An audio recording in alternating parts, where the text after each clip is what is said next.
11वीं पुण्यतिथि के पावन स्मृति में आयोजित 7 दिवसीय व्याख्यान माला के उद्घाटन समारोह में सम्माननीय अतिथि का स्वागत एवं अभिनंदन है।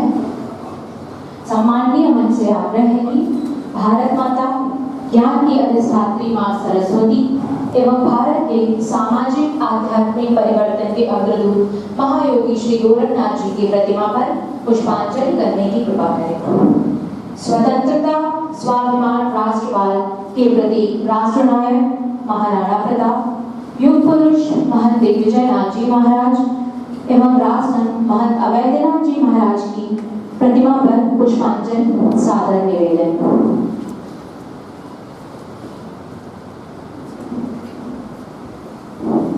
सम्माननीय अतिथि से आग्रह है कि दीप प्रज्वलन।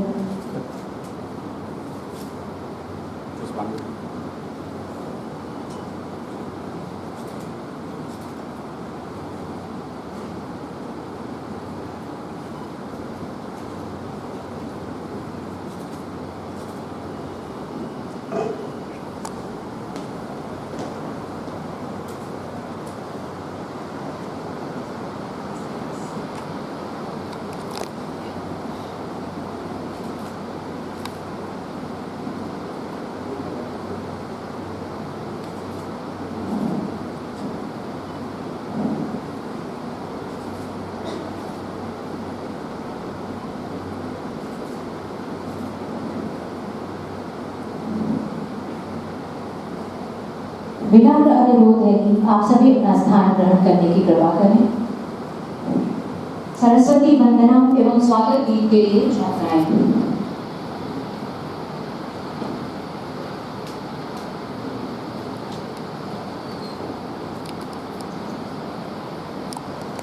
भारत में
सुमन आज हम स्वागतम स्वागतम स्वागतम स्वागतम स्वागतम स्वागतम स्वागतम स्वागतम मन की वीणा से गुंजित ध्वनि मंगलम मन की वीणा से गुंजित ध्वनि मंगलम स्वागतम स्वागतम स्वागतम स्वागतम स्वागतम स्वागतम स्वागतम स्वागतम।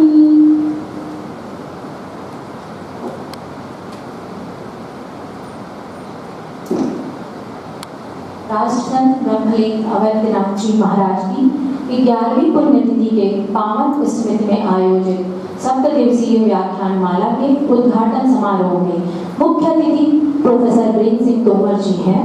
वर्तमान में आप आरोग्य भारती के राष्ट्रीय कार्यकारिणी सदस्य के साथ साथ स्वास्थ्य एवं परिवार कल्याण मंत्रालय भारत सरकार में आयुष NTEP कोलैबोरेशन के तकनीकी समूह के सदस्य, विश्व आयुर्वेद मिशन के संस्थापक अध्यक्ष एवं गुरु गोरक्षनाथ चिकित्सा विज्ञान संस्थान गोरखपुर में विजिटिंग प्रोफेसर के रूप में कार्यरत हैं।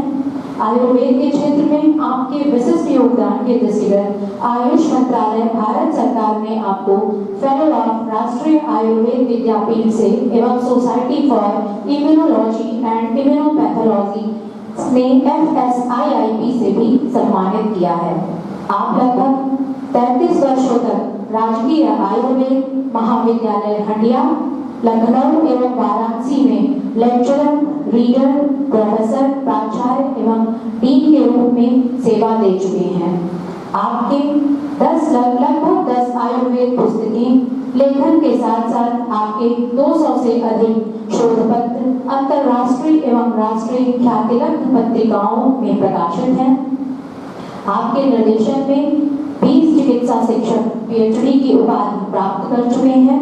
आपने अमेरिका में प्रायोजित होलिस्टिक मेडिसिन कॉन्फ्रेंस में मुख्य वक्ता के रूप में प्रतिभाग कर एक वैज्ञानिक सत्र की अध्यक्षता भी की है।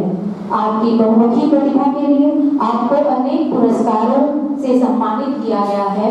उसी क्रम में अमेरिकन इंटेलेक्चुअल एसोसिएशन से 20वीं सदी का स्कॉलर्स अवार्ड, उत्तर प्रदेश से शिक्षा Shri award, all India doctors association of Indian medicine Delhi से एक्सीलेंस अवार्ड, अंतरराष्ट्रीय आर्य महासम्मेलन मथुरा से आयुर्वेद चिकित्सा भास्कर सम्मान, गवर्नमेंट पेंशनर्स वेलफेयर एसोसिएशन से प्रयाग गौरव सम्मान, अखिल भारतीय हिंदी महासभा दिल्ली से काव्य प्रतिष्ठा सम्मान, ऑल इंडिया मैनेजमेंट एसोसिएशन से AMA excellence award, rotary international से मैरिटोरियस सर्विस अवार्ड से भी सम्मानित किया जा चुका है। आज भी आप आयुर्वेद की वैज्ञानिकता को विश्व के कोने कोने में प्रचारित एवं प्रसारित करने में संलग्न हैं। ऐसे विद्वान अतिथि को हम अपने बीच पाकर अत्यंत हर्षित हैं। मैं महाविद्यालय के प्राचार्य डॉक्टर प्रदीप राव जी से आग्रह करती हूँ कि हमारे मुख्य अतिथि को स्मृति चिन्ह भेंट कर उनका स्वागत एवं अभिनंदन करने की कृपा करें।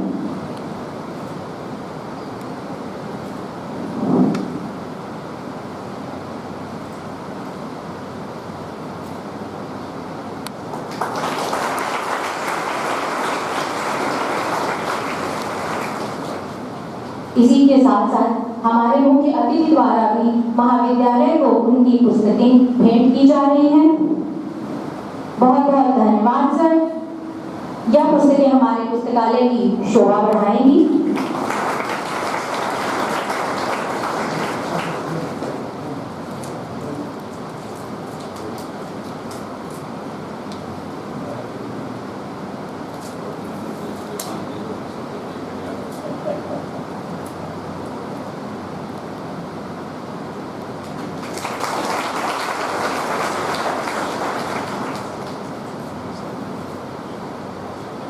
स्वागत प्रस्ताव की एवं आभार है प्राचार्य जी से आग्रह।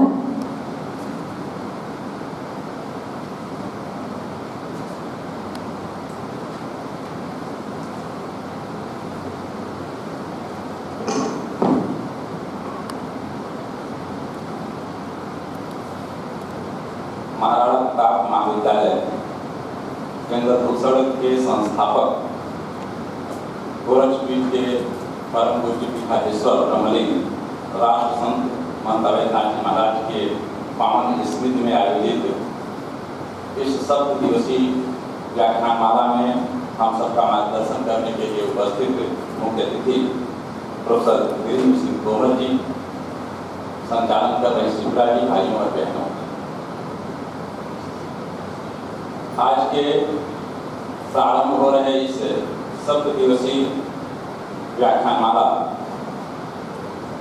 का उद्घाटन सत्र के मुख्य अतिथि डॉक्टर जी.एस. तोमर जी, यद्यपि हम सबके परिवार के सदस्य हैं, आप महायोगी गोरखनाथ विश्वविद्यालय में प्रति माह आते हैं।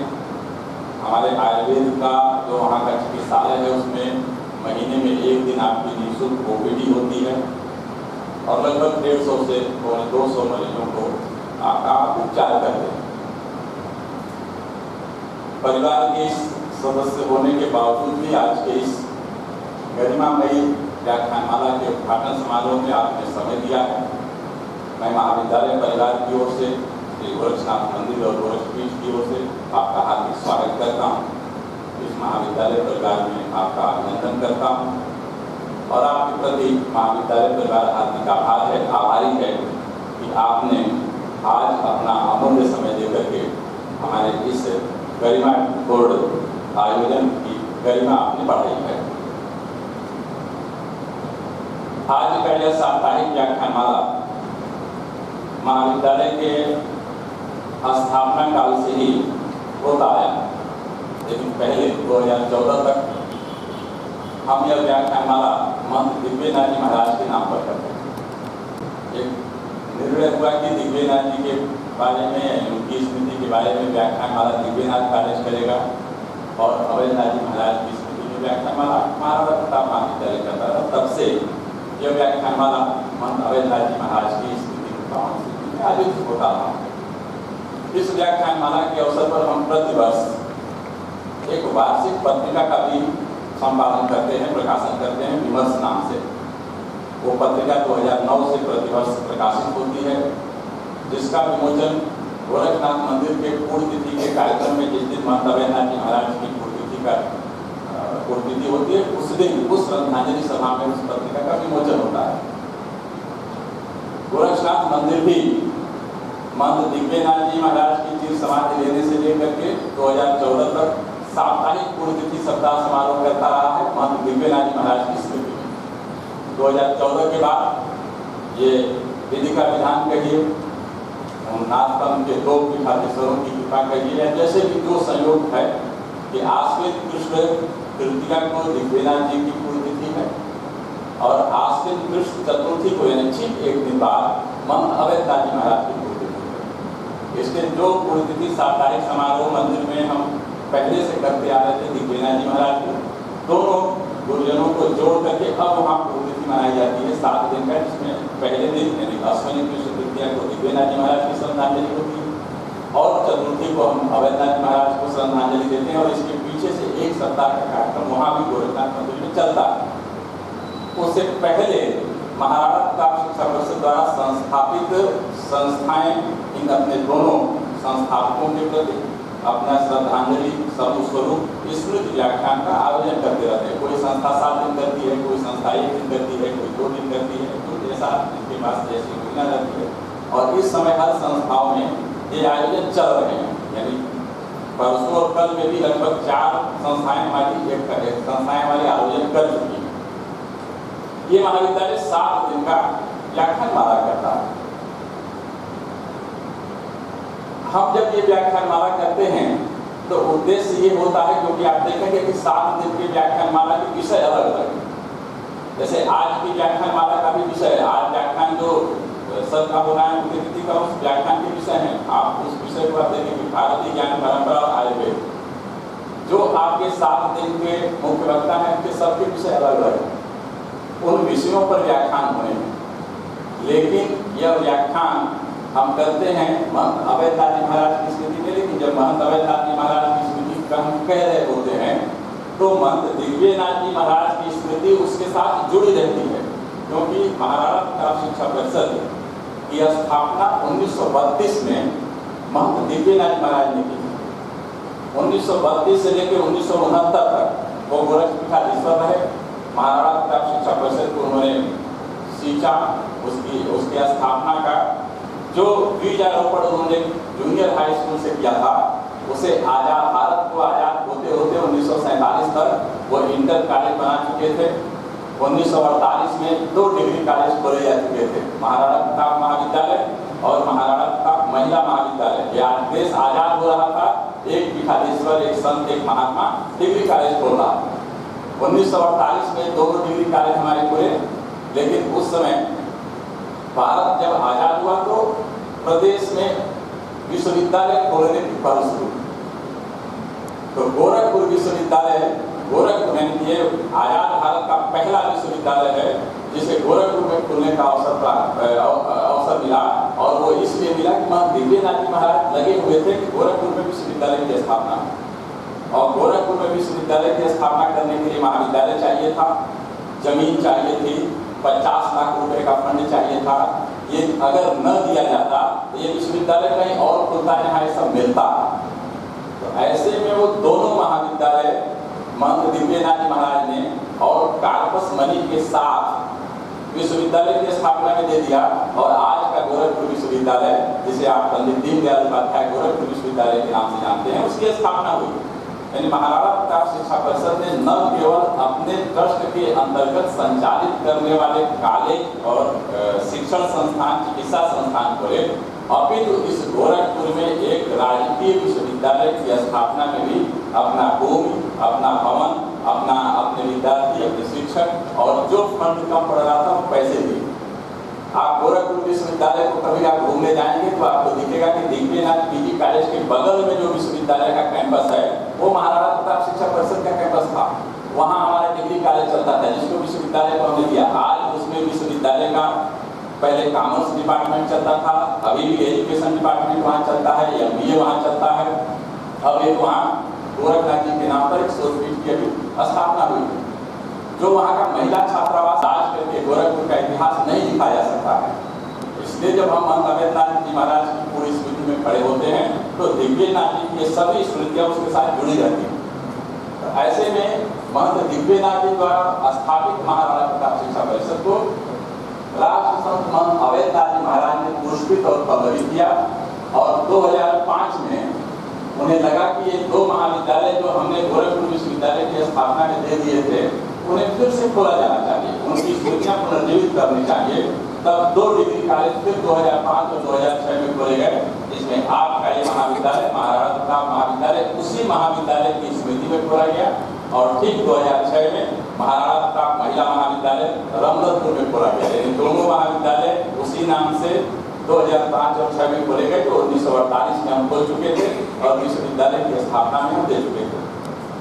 इसलिए न केवल महाराणा प्रताप शिक्षा परिषद के लिए, न केवल इस अपने महाविद्यालय के लिए, गोरखपुर और पूर्वी उत्तर प्रदेश के सामाजिक परिवर्तन, शैक्षिक परिवर्तन में जो योगदान महंत दिव्यनाथ महाराज और महंत अवैधनाथ महाराज का है, समाज उनके प्रति ऋणी है, समाज उन्हें श्रद्धांजलि देता है, समाज उन्हें याद करता है। इसलिए आप जगह जगह देखेंगे कि गोरखनाथ जी के नाम पर, अवैधनाथ जी के नाम पर, दिव्यनाथ जी के नाम पर तमाम अन्य लोगों की भी संस्थाएं खुली हुई हैं। तमाम जगहों पर इनके नाम के पर चलते हुए संस्थान आपको दिखाई देते हैं।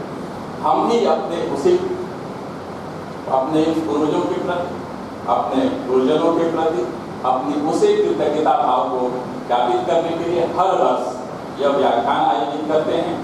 7 दिन की यह व्याख्यान माला हमारा उनको समर्पित होती है। व्याख्यान के विषय अलग इसलिए दिए जाते हैं कि महंत अवैधनाथ जी महाराज और महंत दिव्यनाथ जी महाराज की इच्छा ये नहीं थी कि उनके चिर समाधि के बाद उन्हें याद किया जाएगा। उन्होंने अपने को खपाया था देश और समाज के परिवर्तन में, राष्ट्रीय उनके उन्नति में उन्होंने अपने को खपाया था। उनकी इच्छा थी कि हमारे देश का नौजवान, देश और समाज को समर्पित नौजवान बने। हम एक ऐसी युवा पीढ़ी का निर्माण करें जो भारत के लिए जीना सीखे, जो भारतीय संस्कृति के लिए जीना सीखे। इसलिए उनकी उन इच्छाओं को ध्यान में रखते हुए हम शिक्षण संस्थान का संचालन भी करते हैं और उनके उन्हीं इच्छाओं को ध्यान में रखते हुए उनके स्मृति में हम ऐसे विषयों पर चर्चा करते हैं। आप अपने वहाँ का विषय उठा करके देखेंगे, आपके सामने आएगा।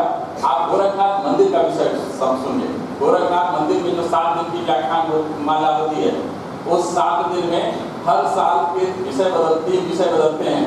2 विषय स्थायी हैं, एक तो गौ सेवा और भारतीय संस्कृति, वो हर साल रहता है, उसमें हम कोई परिवर्तन नहीं कर सकते क्योंकि उन दोनों महापुरुषों ने अपना जीवन उस पर दिया था। संस्कृत और संस्कृति ये विषय हम नहीं बदलते। तो 2 दिन श्रद्धांजलि होती है, 2 दिन इस विषय पर चर्चा, लेकिन 3 विषय वहाँ हर साल अद्यतन होते हैं, हर साल बदलता है। जैसे इस साल का आप देखेंगे कि गोरखनाथ मंदिर में आप 5 सितंबर को उपस्थित रहेंगे। ऑपरेशन सिंदूर, इस पर गोरखनाथ मंदिर चर्चा कर रहा होगा दिग्विजयनाथ जी और महंत वैद्यनाथ जी महाराज की स्मृति में। इस पर हमारे मुख्य वक्ता या मुख्य अतिथि होंगे भारत के CDS, वो उसमें आपको संबोधित कर रहे होंगे। दूसरे दिन भारत की ज्ञान परंपरा पर वहाँ चर्चा हो रही होगी। तीसरे दिन राष्ट्रीय शिक्षा नीति विकसित भारत का आधार स्तंभ है, इस पर चर्चा हो रही होगी। यानी हम इन दोनों महापुरुषों को श्रद्धांजलि देते समय ये ध्यान रखते हैं कि वो जो चाहते थे, वो जैसा समाज चाहते थे, जैसा भारत चाहते थे, उसके लिए हम काम कर सकें। और यह कार्य ही उन्हें श्रद्धांजलि होगी।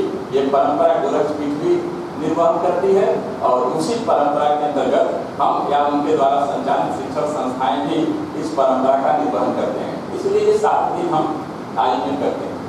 जब हम ये 7 दिन का ये आयोजन कर रहे हों तो इस बीच में हम अगर अवसर मिले तो हमें महंत वैद्यनाथ जी महाराज को, महंत दिग्विजयनाथ जी महाराज को पढ़ना चाहिए। ये समझना चाहिए वो कैसा समाज चाहते थे, कैसा भारत चाहते थे, और तब उनकी इच्छा अपने महाराणा प्रताप शिक्षा परिषद के अंतर्गत संचालित कैसे शिक्षण संस्थाओं की उनकी अपेक्षा, वो कैसा विद्यार्थी चाहते थे, वो शिक्षक से क्या अपेक्षा करते थे। और वो सब प्रिंटेड है, आप पढ़ना का खोजेंगे तो आपको मिल जाएगा। अपने विमर्श में उनके तमाम उनके बारे में लिखा हुआ है, तमाम दिग्विजयनाथ जी की जीवनी यहाँ पढ़ी हुई है, उसमें आप निकालेंगे तो शिक्षक से क्या अपेक्षा करते थे आपको मिल जाएगा। इसलिए ये 7 दिन हमारे ये सब सीखने का भी अवसर है कि हम महंत वैद्यनाथ जी महाराज, महंत दिग्विजयनाथ जी महाराज जैसा युवा चाहते थे, जैसा विद्यार्थी चाहते थे, जैसा शिक्षक चाहते थे, वैसा हम विद्यार्थी बने, वैसे हम शिक्षक बने, वैसे शिक्षण संस्थान चलाएं।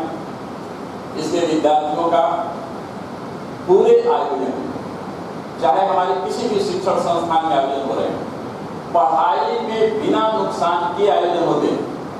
और हम इस पूरे आयोजन को इस बात को ध्यान में रख करके करते हैं कि पढ़ाई आपकी बाधित न हो, इसलिए सभी कक्षाएं चलें। हाँ, उन कक्षाओं में से हम 5 मिनट या 10 मिनट कम करके अपने इस आयोजन को पूरा करते हैं।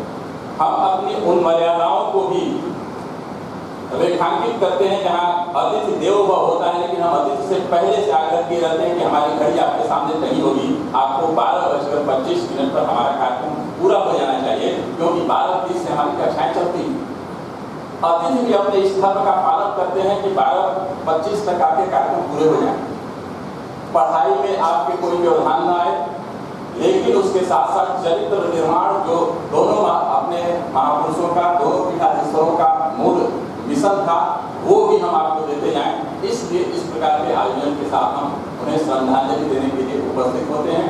ये 7 दिन का लगातार चलने वाला आयोजन आपको बहुत सारे विधाओं के विषयों से आपको परिचित कराएगा।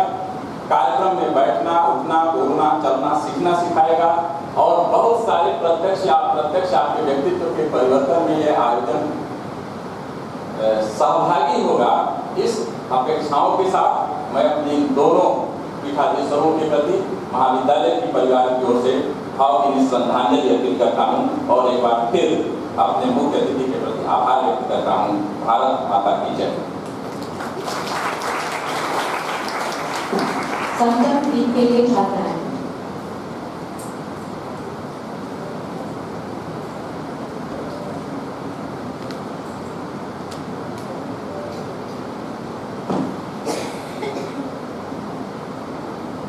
शत शत नमन भारत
अभिनंदन भारत माँ को, जिसके रज कड़ माथ कर रहे मन आगे के चंदन को।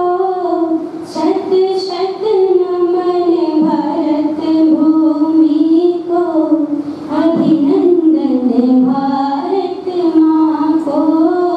शत शत नमन भरत भूमि को, अभिनंदन भारत माँ को। अभिनंदन भारत माँ को, अभिनंदन भारत माँ को।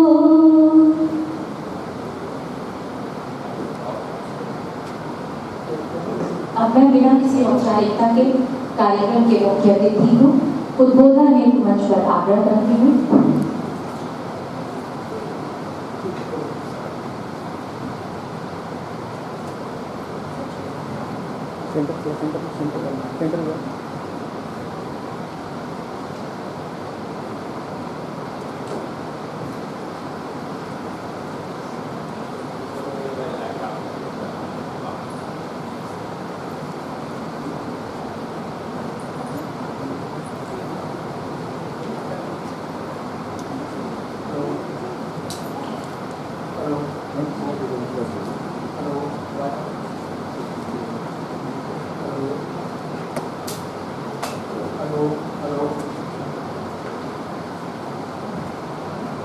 ओम श्री सीतानाथ समारंभां रामानंदादि मध्यमां अस्मदाचार्य पर्यन्तां वंदे श्री गुरु परंपरां।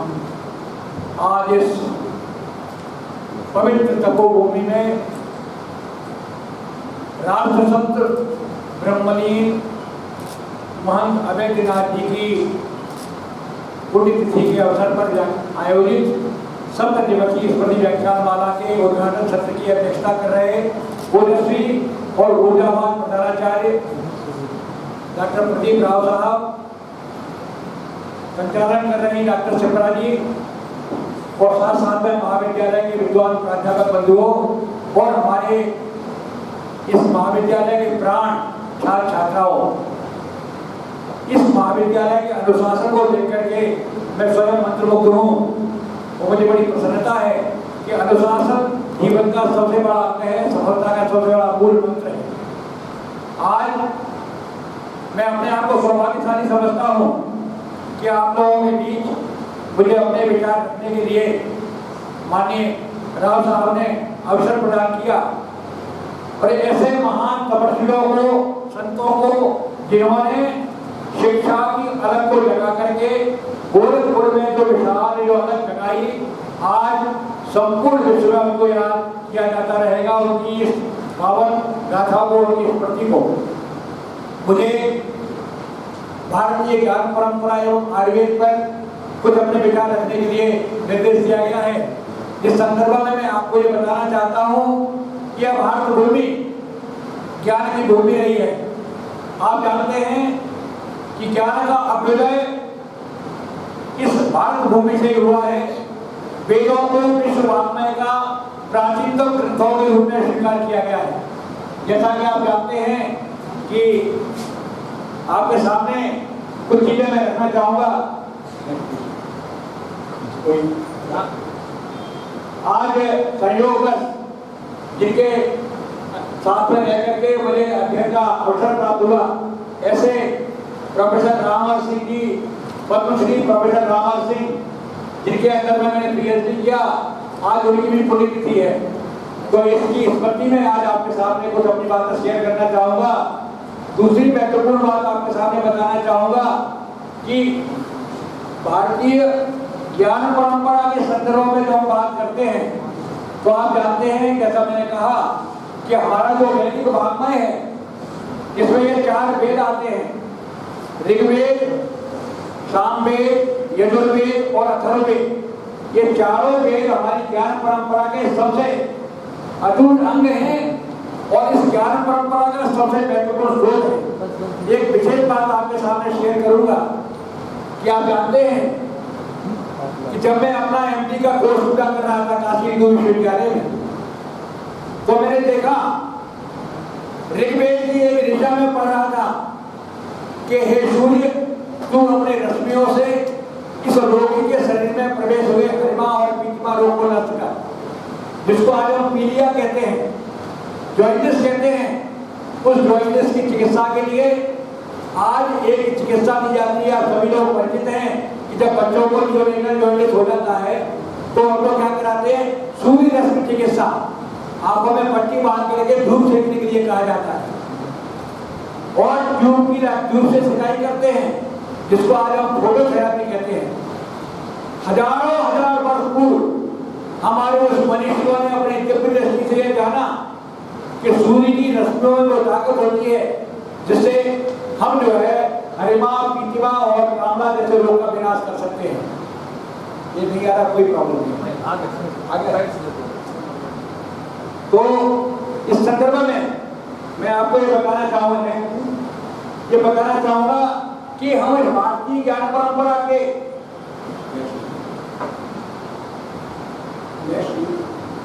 आप जानते हैं कि traditional knowledge reason very ancient, जैसे मैंने बताया कि इसकी बहुत प्राचीनता है। ये बहुत प्राचीन काल से हमारे यहाँ पर विद्यमान है और इसका वेदों से ओरिजिन है। और Indian knowledge tradition has a rich and diverse, ये समृद्ध और इसका बहुकल्पीय एक पृष्ठभूमि है, इसका एक इतिहास है। और ये न केवल भारत की चार दीवारें तक सीमित था, इसका इम्पैक्ट पूरे विश्व पर देखने को मिलता है। हमारी सिविलाइजेशन, हमारी संस्कृति और सभ्यता को आकार देने का काम लंबे समय से इसका हो रहा है। और ये भारत की चार दीवारी से निकल कर संपूर्ण विश्व में ज्ञान का दीपक प्रकाश फैलाया है। Our Indian culture and civilization have made unique contribution in the fields of science, mathematics, astronomy, medicine, Ayurveda, yoga and medicine. आपको आज जानकर के आश्चर्य होगा कि हमारे प्रधानमंत्री महोदय के प्रयास से अंतर्राष्ट्रीय योग दिवस 21 जून को मनाया जाता है। और उसके पीछे लॉजिक क्या है? ये लॉजिक ये तय किया गया कि योग का तात्पर्य होता है जीवन की ऊंचाई को बढ़ाना। योग चित्तवृत्ति निरोधक to increase the life span, हमारे जीवन के परिमाण को बढ़ाने के लिए योग का प्रयोग होता है। इसलिए सबसे बड़ा दिन माना जाता है 21 जून।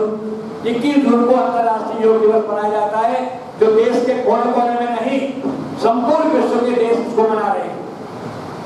और हमारे प्रधानमंत्री महोदय के प्रयास से पुनः केवल आयुर्वेद को भी इसी दिशा में ले जाने के लिए राष्ट्रीय आयुर्वेद दिवस हम लोग धन्वंतरी जयंती के दिन मनाते थे। उन्होंने कहा कि नहीं, सारा देश नहीं, संपूर्ण विश्व इसको मनाना चाहता है, इसलिए कोई डेट निर्धारित करना है। उसके लिए 20 सदस्यों की एक कमेटी बनाएगी, जिसका मैं भी एक सदस्य हूँ। तो हम लोगों ने तय किया कि आयुर्वेद का उद्देश्य होता है समदोष, समाधिष्ठ, समधातु क्रिया, साम्यावस्था स्थापित करना। तो यहाँ पर दिन और रात दोनों बराबर होते हैं, उसे कहते हैं यूनिवॉक्स। 23 सितंबर को, तो 23 सितंबर के दिन आज संपूर्ण विश्व योग दिवस की तर्ज पर अंतर्राष्ट्रीय आयुर्वेद दिवस भी मनाएगा। जोरदार तालियों से हमारे प्रधानमंत्री महोदय का अभिनंदन करें और उनके बारे में संकल्प होकर के हमारी ज्ञान परंपरा को संपूर्ण विश्व में जो आदर जो मिल रहा है, सम्मान मिल रहा है, उसका श्रेय हमारे प्रधानमंत्री महोदय को और इस प्रदेश के यशस्वी मुख्यमंत्री महोदय को जाना चाहिए, जिसके चलते आज भारतीय संस्कृति का यह दीपक संपूर्ण विश्व को आलोकित कर रहा है। Indian sages through their deep thinking and research achieved an important place in the field of science and knowledge. उन्होंने अपनी दिव्य दृष्टि से संपूर्ण विश्व में एक ऐसा स्थान स्थापित किया कि अपनी रिसर्चेज को लेकर के आज देखिए नासा के लोग हमारे विमान विज्ञान को, जो विमान शास्त्र है हमारा, भरद्वाज ऋषि जो प्रयागराज में है, पहली यूनिवर्सिटी थी जिनके 10,000 विद्यार्थी वहां अध्ययन करते थे। उस विमान शास्त्र के ऊपर नासा ने काम करना शुरू किया है। आयुर्वेद और योग की पुस्तकों के ऊपर विदेशों में तमाम रिसर्च हो रहे हैं। वे भारत ही नहीं, संपूर्ण विश्व में हमारा ज्ञान आलोकित कर रहा है। Indian knowledge has been going to the century in which the Vedas have played a major role. इसमें आप जानते हैं कि इन चारों वेदों से निकली हुई चीजें, चाहे वो विज्ञान की हो, प्राकृतिक चिकित्सा की हो, चाहे एस्ट्रोनॉमी की हो, चाहे धातुओं के संबंध में हो मेटलर्जी, धातुओं के शोधन प्रक्रिया के संदर्भ में हमारे वेदों से निकला हुआ ज्ञान सबसे अग्रणी है। किस प्रकार से धातुओं को शोधित करके हम यंत्र शस्त्र बनाएं, किस प्रकार से इनका निर्माण करें, धातुओं का चिकित्सा में हम कैसे प्रयोग करें, ये सारी चीजें हमारे महर्षियों ने हजारों हजार वर्ष पूर्व निर्धारित करके थी। ज्ञान की बात जब हम करते हैं तो ज्ञान केवल वो नहीं है, ज्ञान के बारे में सोचना भी एक ज्ञान है। ज्ञान केवल किसी चीज को जान लेने से सीमित नहीं है, इसको पूर्ण तर्क के आधार पर समाज के लिए उपयोगी बनाना, हमारी थिंकिंग को सकारात्मक दृष्टि से समाज के लिए उपयोगी बनाना, यही हमारा ज्ञान कहलाता है। जब साइंस की बात करते हैं तो जैसे हम कहते हैं कि साइंस इज सिस्टमैटिक नॉलेज, क्रमबद्ध तरीके से विज्ञान के बारे में सोचना, ऑब्जर्वेशन, एक्सपेरिमेंटेशन एंड एनालिसिस, इन तीनों के आधार पर जो निष्कर्ष निकलता है और समाज के लिए नई डिस्कवरी के लिए हम आगे जाते हैं, यही विज्ञान जो है आज के परिवेश में संपूर्ण विश्व की एक भाषा बनी हुई है। तो हम कितने भी ज्ञानवान क्यों ना हो, हमारी साइंस टाइम टेस्टेड साइंस है। In spite of that, if you want to convince the global community, you have to convince them in their own language. तो जो भाषा है वो विज्ञान की भाषा है, तो विज्ञान की भाषा में मैंने समझाया होगा। Major dimensions of knowledge, Veda और उपनिषद, जिसे आप जानते हैं कि वेद स्ट्रीम पूरा नॉलेज का बेसिस होता है। Indian knowledge are the Vedas and Upanishad, various subjects like religion, philosophy, science, mathematics, astronomy have been discussed in detail in these texts. Ayurveda की जब हम बात करते हैं तो Ayurveda is not merely a system of treatment, it is supposed to be ideal way of life. ये एक जीवन दर्शन है, जीवन में हम कैसे रहें, किस प्रकार से व्यवहार करें, हमारा परिवार के साथ क्या व्यवहार हो, हमारा अपने शिक्षकों के साथ क्या व्यवहार हो, माता पिता के साथ क्या व्यवहार हो, एक संस्कार को देने वाला एक आदर्श जीवन पद्धति है। इसलिए आयुर्वेद का स्थान चिकित्सा पद्धतियों में भिन्न एक सर्वांगीण शास्त्र के रूप में आज सब लोगों के सामने है। योग की हम बात करते हैं तो योग के बारे में जो एक आचार्य है जिसके बारे में आप सुनते हैं कि योगेन चित्तस्य परेण वाचा मलम शरीरस्य को वैदिकेन योगा करोड़ो प्रवरम मणिनाम पातंजलि प्रांजलिरानतोस्मि। एक ही महर्षि हुए जिन्होंने शरीर की शुद्धि के लिए आयुर्वेद, चित्त की शुद्धि के लिए पतंजलि योग सूत्र और वाणी की शुद्धि के लिए महाभाष्य, व्याकरण महाभाष्य का प्रणयन किया। एक ही महर्षि थे पतंजलि, इसलिए हम चरक को पतंजलि मानते हैं। महर्षि चरक जिन्होंने अपनी संहिता का प्रणयन करके संपूर्ण विश्व में चिकित्सा की नई धारा प्रदान की।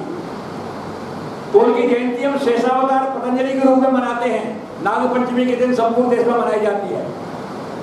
उसी प्रकार से हम जब एस्ट्रोलॉजी की बात करते हैं तो आपके प्लैनेट्स, ग्रह और नक्षत्रों की दिशा के आधार पर हम प्रेडिक्शन करते हैं और ये प्रेडिक्शन इतना सटीक होता है, हजारों हजार साल से हम बता देते हैं कि सूर्य ग्रहण कब होगा, चंद्र ग्रहण कब हो गया। इनका मैथमेटिक्स पीछे चलता है, हमारा ज्ञान परंपरा प्रारंभ से चल रही है। उसी प्रकार से हम जो है मेटलर्जी के बारे में कैसे इनको शोधन किया जाए, इंस्ट्रूमेंट्स का निर्माण कैसे किया जाए, ये हमारा रिच साइंस है।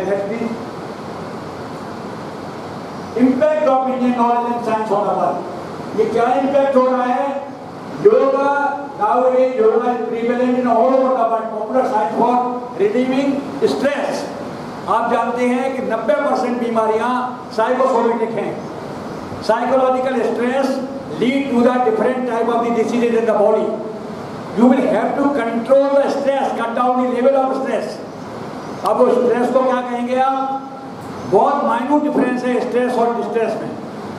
स्ट्रेस और डिस्ट्रेस में डिफरेंस क्या है कि स्ट्रेस जो आपका होता है it is essential for the teachers, for the students. अगर हमको स्ट्रेस नहीं होगा तो हम कैसे पढ़ेंगे? डिस्ट्रेस नहीं होना चाहिए। डिस्ट्रेस का मतलब क्या होता है? When this stress causes harm to the body. तो एक छोटी सी सीमा रेखा है, हमको स्ट्रेस रखना है लेकिन डिस्ट्रेस नहीं होने देना है जो हमारे जीवन को हानि पहुंचाए। तो ये डिस्ट्रेस को रोकने के लिए हमारे यहाँ योग का प्रणयन हुआ है। हमारा अष्टांग योग, यम नियम आसन प्राणायाम प्रत्याहार धारणा ध्यान समाधि जो 8 योग की सीढ़ियां हैं, इसके माध्यम से हम अपने शरीर को बहिरंग योग अंतरंग योग के माध्यम से हम अंतरंग जो हमारा लक्ष्य होता है, जिसे कहते हैं ultimate goal of the life, that is liberation, मोक्ष कैसे प्राप्त किया जाता है, यहाँ तक की यात्रा भारतीय धर्मशास्त्रों में दी गई है। ये हमारी योग की विलक्षणता है। आज योग को केवल योगासन तक सीमित कर दिया है। आसन तो एक अष्टांग योग का अंग है, और आसन करने के पहले हमको यम और नियम जो होते हैं, अहिंसा, शौच, अस्तेय, ब्रह्मचर्य, तप, स्वाध्याय, ईश्वर प्रतिदान, ये यम और नियम है। इनके माध्यम से शरीर को इस योग्य बनाना है कि हम आसन का लाभ शरीर को दे सकें। ये बहुत महत्वपूर्ण है। और इसी प्रकार से हमारे मैथमेटिक्स का इंपैक्ट आपको देखते हैं किलो के संबंध में, इवन ग्रेविटेशन फोर्स के बारे में, जिसको हम कहते हैं कि न्यूटन ने ग्रेविटेशन फोर्स बताया, हमारे महर्षियों के प्रारंभ से इसके बारे में चर्चा की हुई है। Next please. Preservation and promotion of knowledge कैसे होगा, इस ज्ञान का संरक्षण और संवर्धन कैसे होगा? पहली बात होती है एजुकेशन। मैं बहुत बहुत धन्यवाद देना चाहूंगा अपने यशस्वी प्रधानमंत्री महोदय को कि नई शिक्षा नीति में हमारा ये भारतीय ज्ञान परंपरा को हमारी नई शिक्षा नीति के करिकुलम में निर्धारित कर दिया गया है, जिससे हमारे विद्यार्थी आज आंग्ल वैज्ञानिकों को जो बहुत बाद में आए हैं उनसे हट करके हमारे वैज्ञानिकों के बारे में जानकारी प्राप्त कर सकेंगे, महर्षियों के योगदान के बारे में जानकारी प्राप्त कर सकेंगे। मैं अमेरिका गया, मेरा व्याख्यान था कैलिफोर्निया की मेडिकल यूनिवर्सिटी में। जब मैं विजिट कर रहा था तो मैंने देखा एक बहुत बड़ा तेल चित्र लगा था दीवार पर। मैं जब पास जाकर के देखा तो नीचे लिखा था first neuro surgeon of the world, और नाम क्या लिखा था? जीवक। जीवक का नाम आप लोगों ने सुना होगा। वो जीवक जो है पहला न्यूरो सर्जन था, न्यूरो सर्जरी करने वाला। ऑस्ट्रेलिया में जब आप जाएंगे तो आप देखेंगे कि ऑस्ट्रेलिया कॉलेज ऑफ सर्जन के गेट पर बहुत बड़ी विशाल मूर्ति लगी हुई है सुसुम की, और नीचे लिखा हुआ है फादर ऑफ सर्जरी। तो इन हमारे महर्षियों का ये योगदान निश्चित रूप से अविस्मरणीय है, और इसको हमको जन सामान्य तक पहुंचाने के साथ साथ में अपने विद्यार्थियों को अपने इस गौरवशाली इतिहास के बारे में जागरूक करना भी जरूरी है। रिसर्च की बात करते हैं, more and more research should be done of Indian knowledge and science my dear friends. We all are aware all our science has got the scientific footings. It is time tested science. In spite of that, if you want to convince the global community, you will have to convince them in their own language. Just I am quoting one example. हम जानते हैं कि सूर्य की रश्मियों में ये शक्ति होती है कि जॉइंटिस का जो रोगी है, बच्चा है, जिसको हम फिजियोलॉजिकल जॉइंटिस कहते हैं, नियोनेटल जॉइंटिस कहते हैं, सूर्य की रश्मियों में रखते हैं तो क्या लाभ होता है? जो उनके बॉडी के अंदर बिलिरुबिन होता है, जो कि पीले पिगमेंट्स होते हैं, जो पीलिया पैदा करते हैं, उनको सूर्य की रश्मियाँ ऑक्सीडाइज करती हैं। जब ऑक्सीडाइज करती हैं तो वो वाटर सॉल्युबल हो जाता है, तो पसीने के माध्यम से, पेशाब के माध्यम से बाहर निकल जाता है, वो बच्चे का पीलिया रोग ठीक हो जाता है। तो हमको उनकी भाषा में समझाने के लिए आज के परिदृश्य में इसको साक्ष्य आधारित बनाने के लिए प्रयास करना बहुत आवश्यक है। Institutions focused on Indian knowledge and science should be established. तमाम संस्थाओं का एस्टैब्लिशमेंट हो रहा है। ये बहुत बड़े सौभाग्य की बात है कि आज हमारी फिलोसफी जो हमारी है, इसके अंदर हमारा धर्म जुड़ा हुआ है, इंडियन फिलोसफी एंड रिलीजन। हम आध्यात्मिकता की बात करते हैं, ये आध्यात्मिकता हमारे जीवन का बहुत बड़ा रहस्य है, और यही आध्यात्मिकता हमारे आप को, हमारे दर्शन को पाश्चात्य दर्शनों से भिन्न करती है। इंटरनेशनल कोलैबोरेशन, आज आप देख रहे हैं कि तमाम देशों में हमारी आयुर्वेदिक चेयर हमारे प्रधानमंत्री जी के प्रयास से स्थापित हुई है। तमाम देश आज आयुर्वेद को एक ऑफिशियल सिस्टम ऑफ ट्रीटमेंट के रूप में मान्यता दे चुके हैं। हमारी औषधियों का निर्यात बड़े तेजी के साथ बढ़ा है और लोग उसका उपयोग कर रहे हैं। मैंने कोरोना कालखंड में 570 व्याख्यान के माध्यम से राष्ट्रीय और अंतर्राष्ट्रीय मंचों पर कोरोना से बचाने के उपायों के बारे में अपने वेबिनार्स किए, और आज उसका नतीजा ये है कि आप अमेरिका के मॉल में नीम की दवा पाएंगे, हल्दी का प्रयोग करेंगे, जीरा का प्रयोग करेंगे। हमारे किचन एक फार्मेसी है। छोटी छोटी समस्याओं के लिए हमारी माता बहनें लोगों के इलाज के लिए तैयार रहती हैं कि छोटे बच्चे की सांस फूल रही है, पसली चल रही है, तो उन्हें देसी घी लिया, उसमें थोड़ा कपूर मिलाया, थोड़ा सेंधा नमक छान के मिलाया, विष की तरह तैयार हो गया पेस्ट, सीने पर लगा दिया, बच्चों की पथरी चलना बंद हो गई। ये सारी चीजें हमारी जो थी, आज अमेरिका के लोग रात को 12 बजे से लेकर 2 बजे के बीच में मैं मेल का जवाब देता हूँ, कम से कम 20-25 मेल इटली से, अमेरिका से, यूके से आते हैं। लोग ये जानना चाहते हैं कि हल्दी की मात्रा कितना प्रयोग करें, हम जीरा ले सकते हैं कि ले सकते हैं, प्रेग्नेंट मदर्स को हम हल्दी का प्रयोग करें या न करें। They are very much curious regarding the efficacy of herbal drugs in the management of the day to day ailments. तो ये सारी चीजें हमारी आज संपूर्ण विश्व के आकर्षण का केंद्र बनती जा रही हैं। Next please. अब हम आयुर्वेद की बात करते हैं। जैसा मैंने कहा कि एक चिकित्सा विधा नहीं है, मात्र एक जीवन दर्शन है। ये सबसे प्राचीन है। जो वेद हमारे 4 हैं, ऋग्वेद, सामवेद, यजुर्वेद और अथर्ववेद। अथर्ववेद का उपंग होने के नाते आयुर्वेद की प्राचीनता स्वीकार्य है। इसकी अप्रोच होलिस्टिक है। होलिस्टिक का तात्पर्य होता है कि आपको बुखार आया, हमने एक एंटीबायोटिक दे दिया, तो I am not criticising any system of treatment, because each and every system of treatment has got its own strengths and limitations। लेकिन मैं बताना चाहता हूँ कि एक औषधि देने से आपने बुखार ठीक किया और पता लगा लूज मोशन शुरू हो गए, फिर आपने दूसरी दवा ली तो आपको कॉन्स्टिपेशन हो गया। तो मैं जो बताना चाहता हूँ कि आयुर्वेद होलिस्टिक है। हम जो है we are treating cause rather than the symptom. जिस कारण से जो रोग हो रहा है उसको हम दूर करते हैं। इसलिए इस चिकित्सा को कहते हैं अपुनरुद्भव चिकित्सा, रेडिकली क्योर। हम रोगों को ठीक करने का काम करते हैं। ये हमारी आयुर्वेद चिकित्सा जो प्राचीन भारतीय परंपरा है वो है। दूसरी बात, it is patient oriented rather than disease oriented. हर व्यक्ति की चिकित्सा भिन्न होती है। ऐसा नहीं कि एक रोगी को, एक रोग से पीड़ित रोगियों को समान औषधि दे दी जाए, ऐसा यहाँ पर नहीं माना जाता। दूसरा, इस approach is probiotic rather than antibiotic. इसके बारे में भी हम चर्चा करेंगे। हम जो है एंटीबायोटिक की बात नहीं करते, हम प्रीबायोटिक और प्रोबायोटिक की बात करते हैं, जो कि आज पाश्चात्य विधा के विद्वान भी करना शुरू कर दिए हैं। It has sound basis of the prakriti reflecting the genome theory of the western medicine. हम प्रकृति की बात करते हैं। हमारे प्रधानमंत्री जी के प्रयास से आओ देश की प्रकृति जाने। हमें लगता है आप लोगों को भी अप्रोच किया होगा किसी ने कि हर व्यक्ति की प्रकृति, कॉन्स्टिट्यूशन और टेम्परामेंट उसके फॉर्म में आ जाएगा। अगर आप बात दोस्त के प्रिय हैं, बात प्रकृति के हैं, तो आपको कौन सी दवाई शुरू करेंगी, डॉक्टर को सफलता मिल जाएगी जल्दी। तो प्रकृति हर व्यक्ति की भिन्न होती है, जो कि गर्भकाल में निर्धारित हो जाती है। तो प्रकृति के संबंध में हम बात करते हैं और प्रकृति के अनुसार ही हम चिकित्सा करते हैं, जिसको कि आज वेस्टर्न सिस्टम वाले जीनोम थ्योरी के नाम से शुरू कर दिए बोलना है। आयुर्वेद के holistic approach from very beginning. Next, हम शुरू से ही होलिस्टिक अप्रोच की बात करते हैं।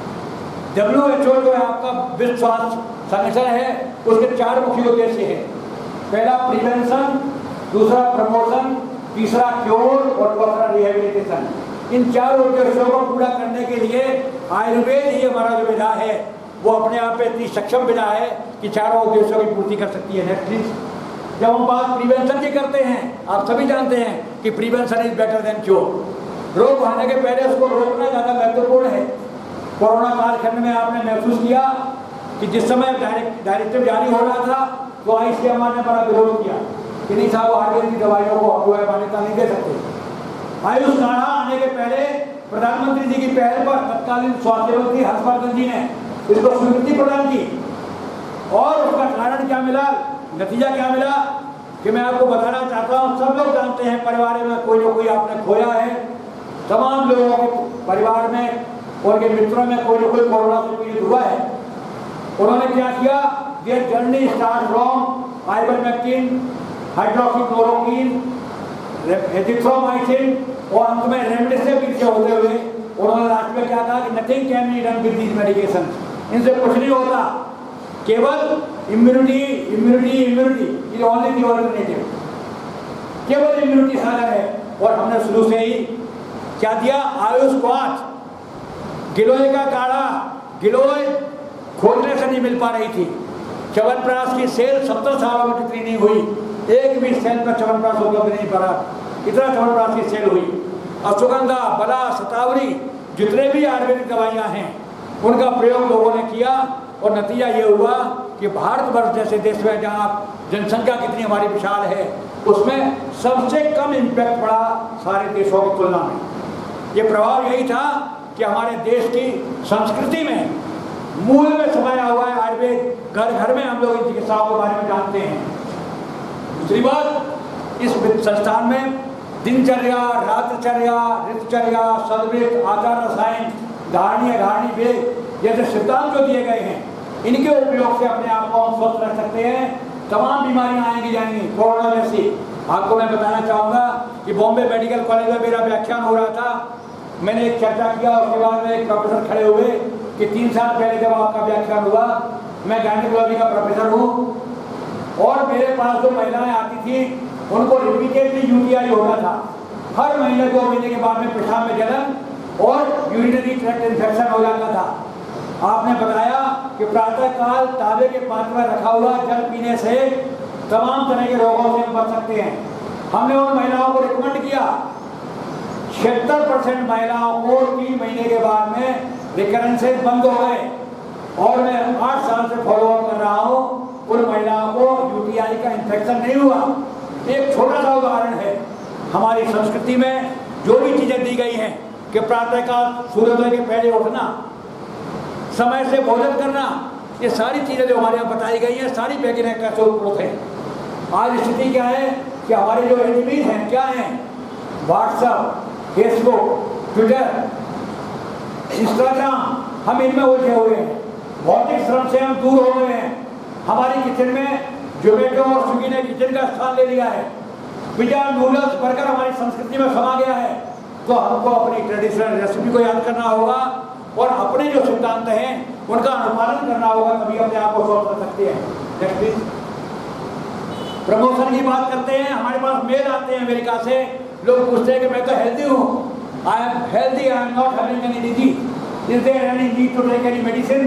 तो उनको मैं बताता हूँ कि आयुर्वेद एक विधा है जिसमें 2 स्वतंत्र अंग रसायन और वाजीकरण के नाम से विख्यात हैं। हजारों हमारे यहाँ रसायन औषधियाँ दी गई हैं। च्यवनप्राश तो एक छोटा सा नाम है। हजारों मेडिसिन दी गई हैं जिनका प्रयोग स्वस्थ ओजस कर्म यक्तु या दृश्यम रसायनम, the drugs which are meant to promote the health of the healthy individuals. तो स्वस्थ व्यक्ति के स्वास्थ्य को बढ़ाने के लिए नियमित रूप से इन औषधियों का हम सेवन करें तो अपने आप को हम स्वस्थ रख सकते हैं। तो माय डियर फ्रेंड्स, अश्वगंधा और शतावरी 2 का नाम मैं बता रहा हूँ। अश्वगंधा एक ऐसी दवा है, अश्वगंध कहते हैं, जिसकी जड़ को मेल लोगों को नियमित रूप से प्रयोग करना चाहिए अपने जनरल हेल्थ को इम्प्रूव करने के लिए। और महिलाओं के लिए शतावर एस्पेरागस रेसिमोसस बहुत ही इफेक्टिव है, सामान्य रूप से हर व्यक्ति यूज कर सकता है। Next please. अब हम क्योर की बात करते हैं तो आप जानते हैं कि लिवर डिसीज के बारे में जब आप चर्चा करेंगे तो chronic liver disease is the biggest headache of society. There is not a single medicine available in the Western medicine to control chronic liver disease, hepatitis or B or C, more dangerous than that of AIDS and cancer. Hepatitis B अगर आपको है तो ये आपको liver cirrhosis कर देगा या आपको लिवर कैंसर कर देगा। तो इसलिए इसको ठीक करने के लिए गूगल पे आप सर्च करेंगे herbal management of hepatitis B and C, तो आपको एक योग मिलेगा GH89 जो कि मेरा डिस्कवरी किया हुआ है, वो आपको वहाँ मिलेगा। और उससे 76% लोगों का हेपेटाइटिस बी नेगेटिव हो जाता है इन आयुर्वेद औषधियों से। क्या है उनमें? कानवे, तुर्की, भुइयां आंवला, पुनर्नवा, भृंगराज, मकोई, इन्हीं औषधियों से बना हुआ औषधि है जो कि आपको मार्केट में भी अवेलेबल है। तो ये सारी चीज़ें ऐसी हैं जो आयुर्वेद की विलक्षणता स्वीकार करती हैं। इसी प्रकार से डायबिटीज की बात अभी आगे करेंगे, अस्थमा है, हाइपरटेंशन है, डायबिटीज और साथ में रूमेटॉइड आर्थराइटिस। घर घर में लोगों को जो गठिया की शिकायत होती है, महिलाएं बटन बंद नहीं कर सकते, आप उठ नहीं सकते, क्रिपल विदाउट किलिंग, आदमी असहाय हो जाता है, चल नहीं पाता। Only pain killers and steroids are given by the western physicians. Ayurveda की औषधियों से जिन लोगों को रूमेटॉइड आर्थराइटिस से पलंग पे चिपक गए थे, बैठ गए थे, वो आज अपनी बाइक चला के, कार चला के दिखाने आते हैं। ये आयुर्वेद औषधियों का परिणाम है। ऑस्टियोआर्थराइटिस के बारे में 45 वर्ष की बाद में महिलाओं को जब मेनोपॉज होता है, उस मेनोपॉजल सिंड्रोम की कंडीशन में कैल्शियम की कमी हो जाती है और ऑस्टियोआर्थराइटिस की शिकायत घुटने में दर्द होना, पंजे में दर्द होना सामान्य रूप से हो जाता है। मेरा एक योग संधिवातारी योग जिसके ऊपर अमेरिका में रिसर्च हुआ और उसके बारे में मैंने देखा, एक छोटी सी दवा, ये जो है इतना अच्छा कॉम्बो प्रोटेक्टिव एजेंट है जो ग्लूकोज हार्मोन से भी ज़्यादा प्रभावी है, जिसका हम प्रयोग कर सकते हैं। Next please. Chronic kidney disease एक और बड़ी समस्या कि डायबिटीज और हाइपरटेंशन, हाई ब्लड प्रेशर से लोगों की किडनी खराब हो रही है। आज वहाँ डायलिसिस और इंडर ट्रांसप्लांटेशन, किडनी बदलना सामान्य समस्या के रूप में देखने को मिल रहा है। वहाँ पर हमारी औषधियाँ, जिसके बारे में एक पुस्तक मैंने लाइब्रेरी को दिया है, इंडियन ग्रासेज, मेरे एक विद्यार्थी ने रिसर्च किया है। तृण पंचमूल क्वाथ is capable enough to control the raised serum creatinine level in the patient suffering from chronic kidney disease. ये सारी औषधियाँ अपने आप में विलक्षण हैं, इनका हम प्रभाव कर सकते हैं। कैंसर की जब बात होती है तो जिन रोगियों को ये कह दिया जाता है कि और life span is not more than 2 months और 3 months, वो रोगी जब आयुर्वेद में चिकित्सा कराने आते हैं तो वो कहते हैं कि आप हमें कोई औषधि बताइए से लाभ हो। तो हम बता सकते हैं केवल 3 चीजें हम कर सकते हैं। We can not cure cancer but we can contribute 3 things. वो आपको बताना चाहूँगा मैं। We will definitely add some more precious days, months and years in the life of the patient. रोगी के जीवन में कुछ महीने, वर्ष और महीने, दिन जोड़ सकते हैं। We will definitely improve quality of life. We believe in the concept of the maximum environment. 3 महाशक्तियाँ संपूर्ण सृष्टि के वातावरण को निर्धारित करती है। वो क्या है? सूर्य, चंद्र और वायु। ये पिंडे तक ब्रह्मांडे यावंता पुरुषार्थ तावंता लोगों। Human body is symbolic representation of the whole universe. Man is miniature replica of the Cosmos.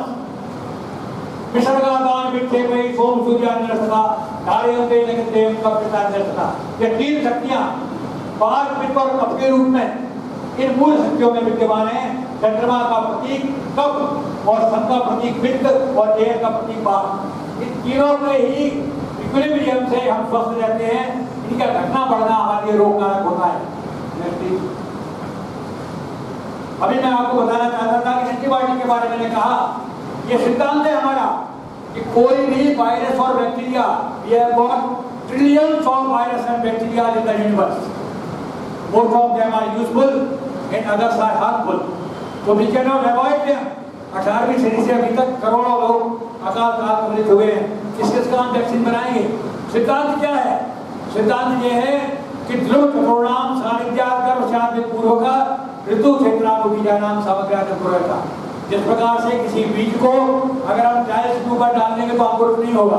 कब होगा? ऋतु, the season must be proper, क्षेत्र, the field must be properly prepared, हम तो there must be proper water supply, बीज, the quality of the seed must be good. जब तक ये 4 चीजें नहीं होंगी बीज अंकुरित नहीं होगा। सिमिलरली कोई भी वायरस और बैक्टीरिया शरीर में प्रवेश करके रोग उत्पन्न नहीं कर सकता। आपने देखा कि कोरोना कालखंड में आपने महसूस किया कि एक ही वार्ड में 3 लोग ड्यूटी करने गए, एक को कोविड पॉजिटिव हो गया, एक के ऊपर कोई असर नहीं पड़ा और एक को वेंटिलेटर पर रहना पड़ा। ये कारण क्या था? It totally depends on the immune status of the individual. आपकी इम्यूनिटी का स्तर क्या है?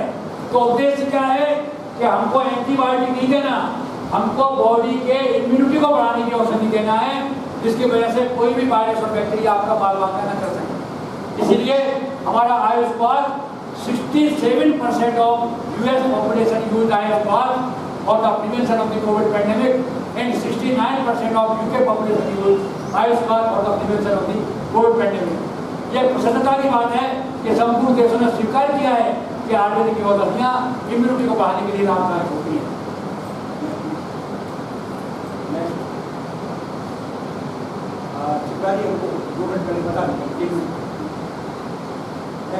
हाँ, हमारा सिद्धांत क्या है? योग मासांत योग विद्या देश कालोपमानिकम पुरुषम पुरुषम वीक्षयोग पुरुषोत्तम। Unlike the Western medicine, we are treating each and every individual with a different technique. अगर किसी को व्यक्ति को बुखार आ रहा है तो एक को हम सुदर्शन चूर्ण दे रहे हैं, एक को बिलो घंटी दे रहे हैं। ऐसा क्यों? Because each and every individual has got his own constitution and temperament. हर आदमी की प्रकृति भिन्न होती है। एक आदमी को पेट खराब होता है, कॉन्स्टिपेशन होता है, तो हम कहते हैं कि दूध में मुनक्का डाल के दे दीजिए, आपको पेट साफ हो जाएगा। दूसरे को कहते हैं इससे काम नहीं चलेगा, आप जो है त्रिफला चूर्ण लीजिए। तीसरे को कहते हैं पंचकार चूर्ण लीजिए। चौथे को कहते हैं सरसकार चूर्ण लीजिए।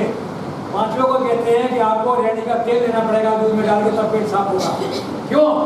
कि हर व्यक्ति के प्रकृति के हिसाब से हमको चिकित्सा करनी होती है। कि आयुर्वेद का सिद्धांत है, इट इज पर्सनलाइज्ड और इंडिविजुअलाइज्ड साइंस। इसलिए इसको एक ही औषधि को सभी लोगों में नहीं दे सकते। ये आपके सामने बताना चाहूंगा, ये महत्वपूर्ण है। ये हमारा शेड्यूल भारत सरकार को हमने भेजा हुआ है कि इम्यूनिटी के लिए आप जाते हैं, जन्म के बाद बच्चों को हजारों रुपए के टीका लगा दिए जाते हैं। मैं उसका कोई निंदा नहीं कर रहा, ना क्रिटिसिज्म कर रहा हूँ, लेकिन मैं कहना चाहता हूँ कि बहुत से लोग ऐसे हैं कि जो है इसको बियर नहीं कर सकते।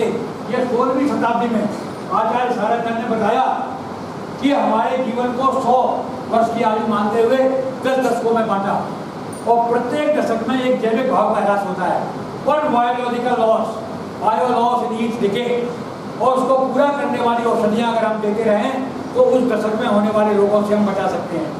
बाल्यम वृद्धिर क्षमेर मेधा त्वक दृष्टि शुक्र विक्रमऊ वो बुद्धि है कर्मेंद्रिय चेतो जीवितम दस्तोर से। पहला दशक होता है बाद, आपने देखा हो गोरखपुर में जैपनीज इंसेफेलाइटिस थी। स्वर्ण प्राशन कराया गया महाराज जी के प्रयास से।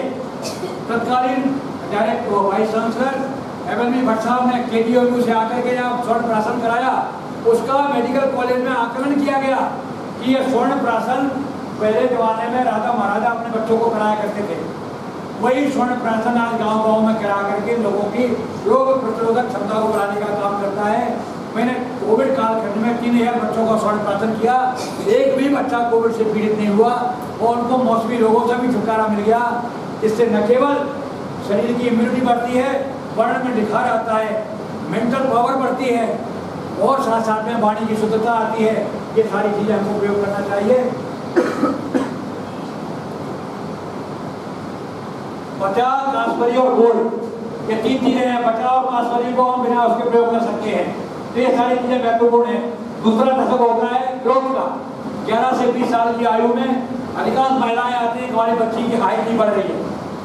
11 से 20 साल के बीच में अश्वगंधा, बला, शतावरी, इन 3 का मिक्सचर बना करके नियमित रूप से दीजिए। ताड़ासन करवाइए, लटकने की एक्सरसाइज कराइए।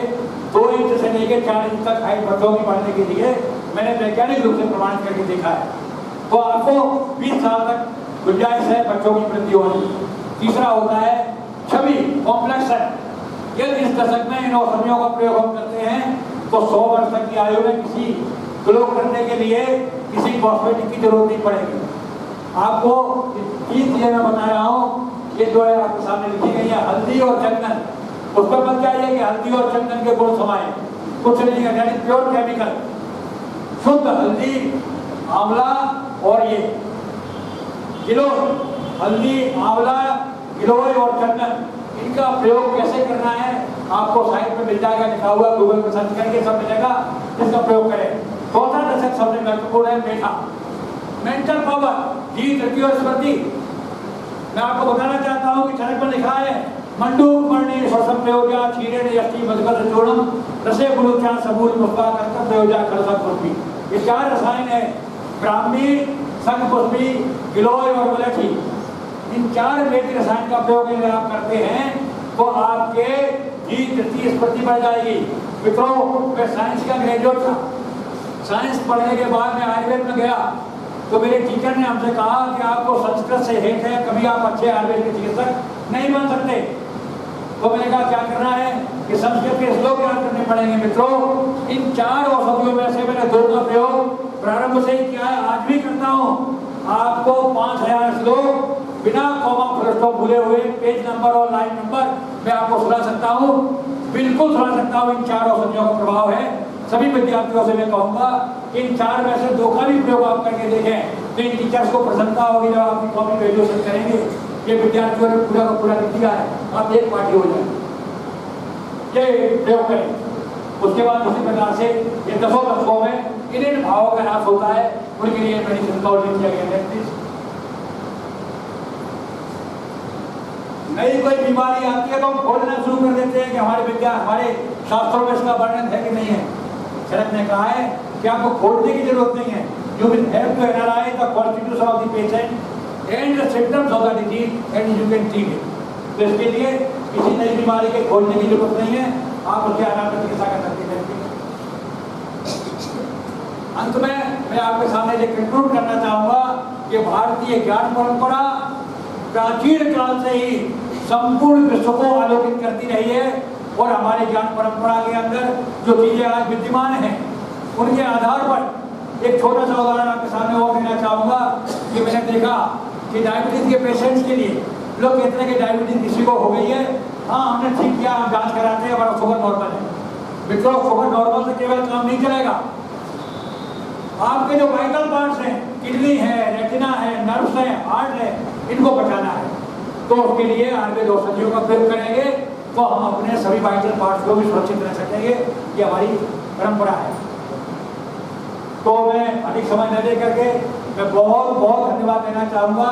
मेरा परिचय चिपड़ा जी ने दिया, सबसे बड़ा परिचय मेरा भूल गई, बहुत लंबा परिचय दिया। सबसे बड़ा परिचय है मैं आयुर्वेद का विद्यार्थी हूँ और जीवन भर विद्यार्थी रहना चाहता हूँ। यही मेरी परिकल्पना है। मैं सबको प्रणाम देते हुए अपनी वाणी को विराम देता हूँ और मैं आशा करता हूँ कि तपोभूमि में आप जो ज्ञान अर्जित करें वो देश के कोने कोने को आलोकित करने का प्रयास करेंगे। बहुत बहुत धन्यवाद। जय आयुर्वेद, जय धन्वंतरी। जोर से बोलिए वंदे वंदे वंदे। बहुत बहुत धन्यवाद सर, इतने ओजपूर्ण ज्ञानवर्धक उद्बोधन के लिए। हम सभी इससे लाभान्वित हुए हैं। आशा है कि आगे भी आप हम लोग का इसी तरह ज्ञानवर्धन करते रहेंगे। बहुत बहुत धन्यवाद। वंदे मातरम।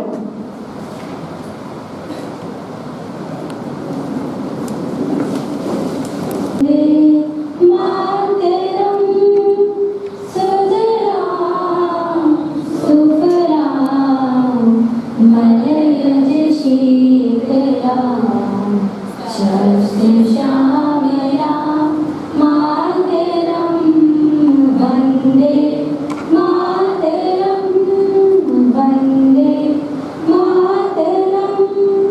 सुभ्रजोत्स्ना पुलकितयामिनीं पुलकुसुमितं द्रुमदलशोभिनीं सुहासिनीं सुमधुरभासिनीं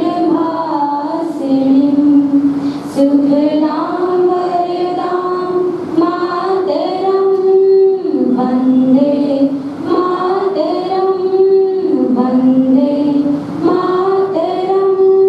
कोटि कोटि कंठ करकलनिनाद कराले कोटि कोटि भुजे नृत कर करवाले।